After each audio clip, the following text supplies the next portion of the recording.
What does this mean in terms of your audit? This means po na sinertify po ni Vice President na yung layunin ng cash advance ay kanilang na-accomplish. And you said the Vice President. Whose signature is that? That is the signature po of the Vice President, Sara Duterte. What is the significance of her signature to this document, if any? Ang significance po ng kanyang pirma dito ay kanya nga pong sinertify na yung purpose po ng kanilang cash advance from the confidential fund ay na-accomplish po ng agency. And what are your observations? Anong ang mga observations mo, if any, sa dokumentong ito?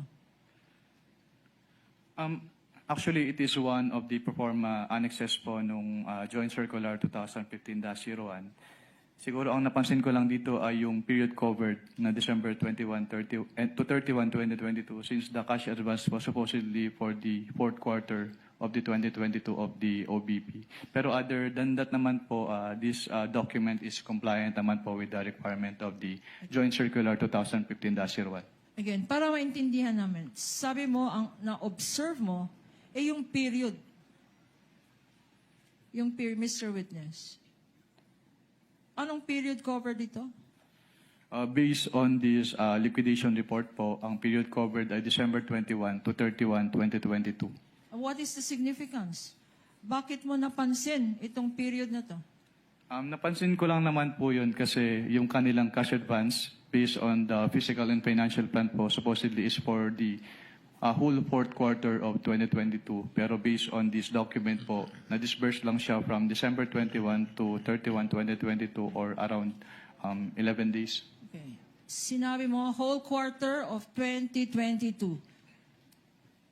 September, November, October, sandali. Can you enlighten me anong quarter dapat yun? October, November, December. Ang sinasabi mong 3 quarters. 3 months po. 3 months for the fourth quarter. Tama? Yes, ma'am. 3 months for the fourth quarter, pero sabi mo ang ginastos na funds. Magkano ginastos na funds? Based on the documents po submitted, 125 million pesos po. In these 3 quarters? 3 months? Based on the document po, it was supposed to be spent for the fourth quarter of 2022. So 3 months po, supposedly.